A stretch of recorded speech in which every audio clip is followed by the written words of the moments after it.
네, 두 번째 키워드는 분열과 혁신입니다. 국민의힘 비상대책위원회가 구성되고 비상대책위원장에는 오선 중진의 주호영 의원이 자리를 맡게 됐습니다. 주호영 비상대책위원장 취임 일성으로 동지애를 회복하자 그러면서 전당대회 일정과 관련한 자신의 소견도 얘기했는데요. 동지애 회복에는 당을 분열시키는 일은 없어야 한다라는 내용이 담겼고요. 또 당을 혁신하겠다는 이미지도 함께 담았습니다. 국민의힘이 당헌을 바꿔서 비대위 전환한 상황까지 영상을 통해 확인하시고 이야기 이어가겠습니다.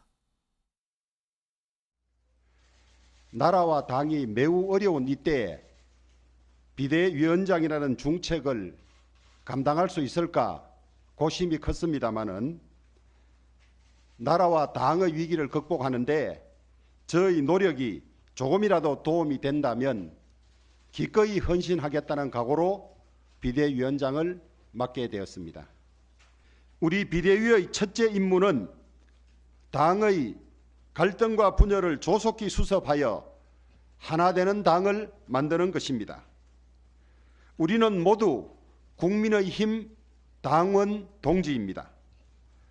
어려웠던 때를 생각하고 집권을 위해서 분골쇄신, 고군분투하던 때를 생각하면서 동지애를 회복합시다. 네, 오늘 마침 이 비대위 전환과 관련해서 이야기를 나누기 아주 좋은 분이 나오셨습니다. 김용태 전 국민의힘 최고위원.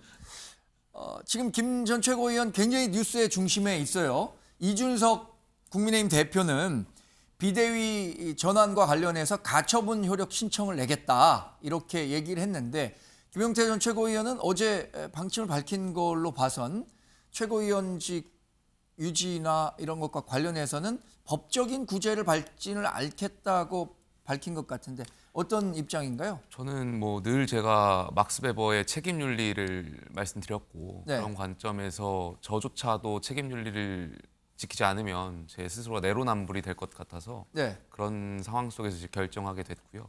제가 어제 이것과 관련해서 기자회견도 하고 입장 표명을 하려고 했었습니다. 네. 근데 아까 처음에 다뤘던 그 소식, 제가 기자회견 어제 취소하게 됐는데 아까 그 발달장애인 가족 3명이 참변을 당하는 뉴스를 보고 네. 제가 어제 기자회견을 좀 취소했습니다. 그러니까 제가 아무리 민주주의를 외치고 절차 민주주의가 훼손되었으니 이런 것을 지키기 위한 것이었다라고 말씀드리고 싶었는데 저 일가족이 참변을 당하는 모습을 보고 과연 내가 할 수 있는 것은 아무것도 없었고 예.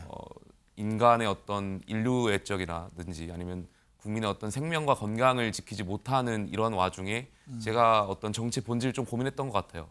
그래서 이런 것이 무슨 의미가 있겠나라는 생각도 있었고 그런 과정에서 이제 결정하게 된 거고요. 네. 이제 어제 그 과정에서 이준석 대표랑 좀 통화를 했었습니다. 그래서 네. 이준석 대표는 가처분 신청의 의지가 좀 확고했던 것 같고요. 여기에서 대해서 일각에서는 이준석 대표를 향해서 비판하시는 분들이 있어요. 네. 근데 저는 그거는 뭐 이준석 대표 나름대로의 선택에 대해서는 존중할 필요가 있다고 보는 게 지금 주호영 의원께서도 법적 다툼을 가면 안 된다라고 말씀하셨는데 네. 본인께서는 2016년도에 총선 공천 못 받으셔가지고 심지어 본인은 효력정지 가처분을 내시고 무소속으로 출마하셨던 경우가 있거든요. 네. 원내 의원들 대부분 선당 후사 말씀하시지만 본인들 공천 못 받으면 무소속으로 출마하시거나 다 당을 향해서 가처분 거셨던 분들이에요. 예. 그러니까 내후년에 있을 공천 만약에 지금 이준석 대표한테 선당 후사라고 말씀하시는 분들 중에 공천 못 받으신 분 있으면 그분들은 과연 어떻게 행동하겠습니까? 당이 잘못됐다고 하면서 같은 행동도 하시겠죠. 네. 저는 거기에 대해서 이준석 대표의 선택에 있어서는 존중받아야 된다고 생각하고 여기에 대한 판단은 법원의 판단이 있고 여기에 대한 판단은 최종적으로 국민과 당원분들께서 하실 것이니까 정치인은 본인이 판단한 것에 대해서 책임을 지면 되는 것이라고 봅니다. 네. 그러면 김용태 전 최고위원은 이준석 당대표는 이준석 당대표의 길을 가고 김용태 전 최고위원은 나의 길을 가겠다. 나의 길을 가겠다고 한 건 법적인 구제 절차를 밟는 것은 아니다라는 맞습니다. 입장이신 예. 거죠? 저는 뭐 최고위원직을 제가 자진해서 사퇴할 정치적 명분을 찾지 못했고 그래서 네. 어제 끝까지 남아 있었던 거고요. 늘 말씀드렸지만 절차 민주주의가 훼손된 이 당의 과정에 대해서 누군가는 원칙을 말하고 적어도 헌법 정신을 지키고 민주주의를 지켰다라는 것을 국민들께 알려야 할 것 같아서 네. 전 최고위원직을 사퇴하지 않고 버텼습니다. 네.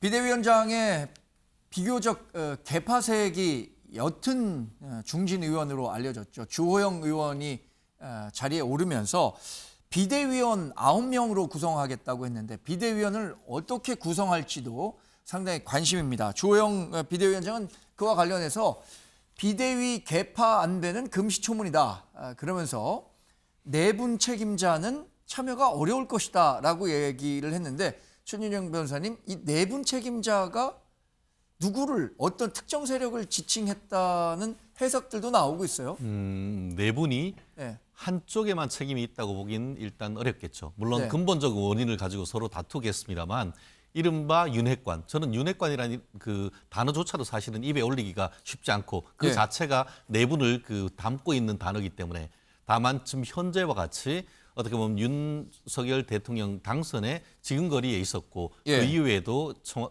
대통령실을 구성하고 이 정부를 구성하는 데 있어서 상당히 중요한 역할을 했던 것은 맞습니다만 그분들이 그것을 넘어서 어떻게 보면 당권과 관련되는 문제를 일으킬 때에 지금 현재 상황에 이른 데에 대해서는 그와 같은 그 몇몇 분들에 대한 책임 논란에서 자유롭기는 어렵다고 생각합니다. 그렇기 네. 때문에 지금 당헌 당규상 지금 예를 들어서 권성동 원내대표 같은 경우에는 당연직 비대위원으로 간다고 규정이 돼 있기 때문에 그런 것은 규정에 따를 수밖에 없다는 것은 저 또한 좀 이해를 합니다만 그 외에 지금 당원 당규에는 반드시 당연직입니까? 아니면 관례상 해왔던 겁니까? 그 부분에 제가 알기로는 당헌 당규에 있는 것으로 제가 지금까지는 알았는데 저는 당원 당규에는 없고 관례상 이렇게 맡아왔다는 만약에 그렇다고 하면 것으로 그런 알고 관례가 저 또한 그런 객관적인 규정을 제가 좀 확인해 봐야 됩니다만 네. 지금 현재로서는 절차도 굉장히 중요하기 때문에 네. 말씀드린 것처럼 당헌 당규에 규정된 거에 따라서 하는 것이 지금 현재에서 어떤 논란을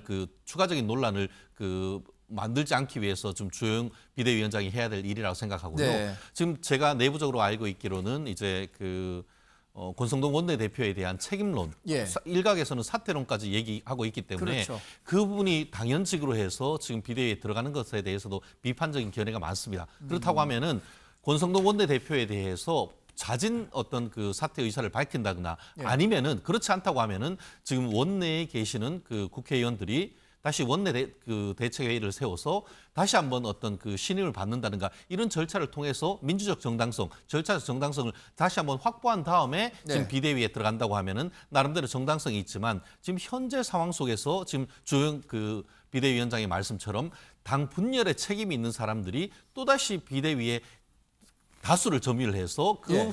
그 세력이 당을 이끌어 간다고 하면은 추후에 전당대회에 있을 때 또 문제가 될 수 있는 그런 부분이어서 네. 어떻게 보면 지금 혁신형이냐 아니면 관리형이냐 하는데 지금 주호영 비대위원장 같은 경우에는 혁신형 관리위원회다 뭐 이런 예. 식으로 지금 절충서를 얘기를 하고 있습니다만 어쨌든 인적 구성을 함에 있어서 최대한 중립적인 인사로서 진짜 혁신과 관리를 할 수 있는 사람으로서 가지 않는다고 하면은 네. 또 다른 불씨를 가지고 갈 수 있는 부분이기 때문에 지금으로서는 다들 어떻게 보면은 내 목소리를 내기보다는 결국 자기의 어떤 지분이나 이런 것들을 좀 더 내려놓는 그런 모습이 있어야만 네. 이 당과 윤석열 대통령의 지지를 끌어들일 수 있지 않을까 생각합니다. 네.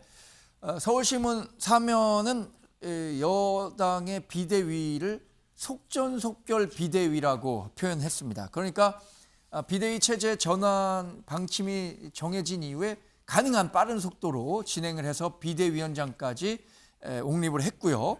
그러나 비대위원장의 임기 또 전당대회 일정에 대한 당내 이견은 여전하기 때문에 이런 갈등을 어떻게 수습하는지가 비대위원회의 가장 큰 과제가 될 것으로 판단하고 있습니다. 그러면서 갈등을 봉합하지 못할 경우엔 조기 전대 가능성이 크다라고 예상을 했는데요.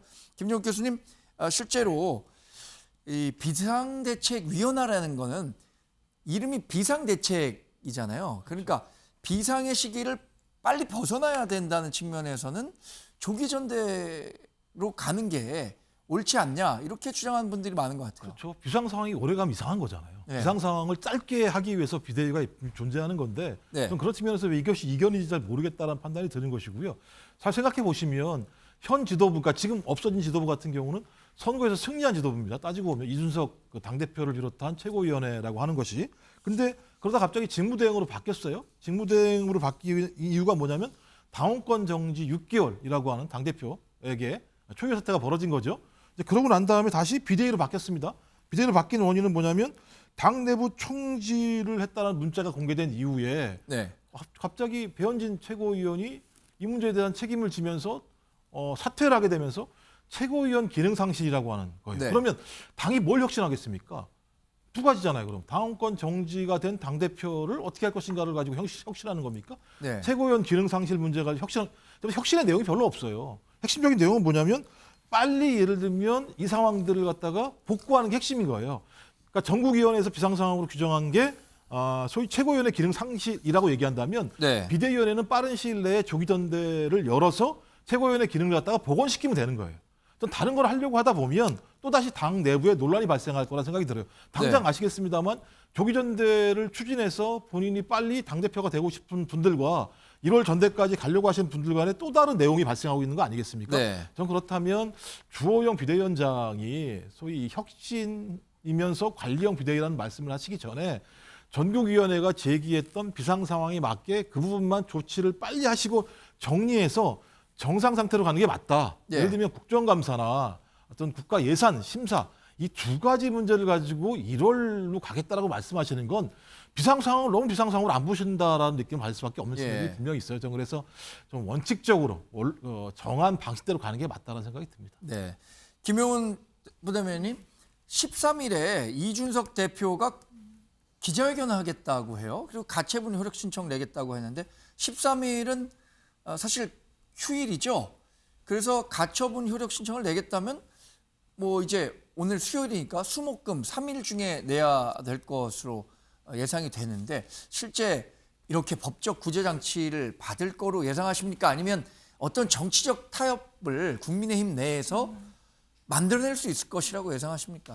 저는 이제 이준석 대표의 옳고 그름과 별개로 선택지가 있고 없고와 무관하게 이준석 대표 입장에서는 최소한 이 정도는 할 수밖에 없지 않나 생각합니다. 예. 왜냐하면 본인이 작년에 당원들의 선택에 의해서 된 당대표인데 어떤 본인의 개인적인 문제가 아직 경찰에 의해서 확인도 안 된 상태에서 네. 6개월 당원권 정지라는 중징계를 받았고 마치 그 다음이 시나리오에 의해서 착착착 흘러가는 것처럼 예. 해서 징계한 지 얼마 안 돼서 해임이라는 이런 걸 받았기 때문에 저는 이준석 대표는 아까 김용태 전 최고위원도 말씀하신 것처럼 이 과정에 있어서의 문제 아무리 이게 정치 집단이고 정치적 해결을 통한 뭔가 해결을 해야 된다라는 예. 것은 있지만 저는 이준석 대표가 이 과정의 문제점은 반드시 짚고 넘어갈 거라고 보고요. 그래서 실제 어떤 가처분의 행위로 나타날지 뭐 이런 것들은 또 별도의 어떤 선택이 필요할 것 같지만 저는 이준석 대표는 이렇게 할 수밖에 없는 상황인 것 같고요. 그렇다고 해서 이게 바람직한가 최선의 대안인가라는 것은 저는 그거는 적절치 않다고 생각합니다. 결국 정치적인 해결을 할 수밖에 없는 상황이고 왜냐하면 이준석 대표는 또 정치인이기 때문에 후위를 도모해야 되는 그런 문제가 있습니다. 그렇지만 이 과정상의 문제는 명확히 해야만이 이준석 대표가 나중에 다시 정치에 복귀했을 때도 네. 본인의 명분이 있기 때문에 이거는 계속 갈 것 같은데 과연 그러면 국민의힘이나 윤석열 정부에 계속 부담이 되는 이런 상황을 그래서 이렇게 법적으로 가져갈 것인가. 네. 주호영 비대위원장 체제가 출범했음에도 불구하고 과연 화합이 될 것인가, 혁신이 될 것인가. 저는 그런 부분에 있어서는 상당히 좀 비관적인 전망을 하고 있습니다. 네. 김용태 의원님 어제 이준석 대표와 통화도 했다고 했잖아요. 페북에 올린 글은 두 문장이죠. 법적 구제를 받겠다는 것과 신당 창당은 안 한다. 이렇게 얘기를 했어요. 뭐 그 외에 새로 또 전할 소식도 있습니까? 아니 근데 뭐 저도 그 안에서 좀 이야기를 했고요. 예. 대표가 어제 저는 가처분 안 하겠다라고 이제 전달했고 대표는 하겠다는 의지가 좀 강했습니다. 그래서 아마 할 것으로 예상되는데 모르겠습니다. 그 말씀하신 대로 어떤 정치적인 타협이 있을지 네. 아니면 예상대로 말씀한 대로 가처분할지는 뭐 대표가 직접 결정할 거고 거기에 대해서는 존중할 필요가 있다라고 생각합니다. 김용태 최고위원께서는 혹시 정치적 타협점을 주호영 비상대책위원회라든가 아니면 반대편에 섰던 사람들이 제안한다면 그런 정치적 타협에 응해야 한다고 보십니까? 아니면 지금대로의 강경 모드가 옳다고 보십니까? 저는 가처분을 안 하면 안 했지 예. 타협을 해서는 안 된다고 생각합니다. 그러니까 안 하면 안 했죠. 왜냐하면 지금 이 모든 것이 당대표 복귀를 두고 하는 것이 아니지 않습니까? 저희가 네. 복귀 여부는 부차적이고 중요한 문제가 아니고요. 이 모든 것은 결국에는 절차 민주주의가 당내에서 훼손됐고 당원 민주주의가 훼손됐고 이 원칙적인 거에 대해서 저희가 말씀을 드리는 거지 뭐 대표 복귀 여부를 뭐 타협할 것도 아니고요. 그것은 네. 저는 안 된다고 보고요. 차라리 가처분 안 했으면 안 하는 거지 타협은 없다라고 생각됩니다. 네. 만약에 비상대책위원회가 조기 전대로 이어진다면 그렇다면 이제 앞으로 당권을 노리게 되는 사람들의 발걸음은 더욱 빨라지게 되겠죠. 안철수 국민의힘 의원이죠. 국민의힘은 거듭나야 한다. 어떤 역할도 마다하지 않겠다라고 하면서 다음 당대표 도전을 공식화한 모양새입니다. 그러면서 그동안 굉장히 자신과는 껄끄러운 관계에 있는 이준석 국민의힘 대표에 대해서도 멈춰야 할 때다라는 당부의 메시지를 간접적으로 전한 것으로 보도가 되고 있는데 최진영 변호사님 지금 당권 주자라고 하는 분들 안철수 의원 또 김기현 의원 이런 분들은 이게 경기가 언제 시작되지? 굉장히 머릿속이 좀 복잡할 수밖에 없겠어요.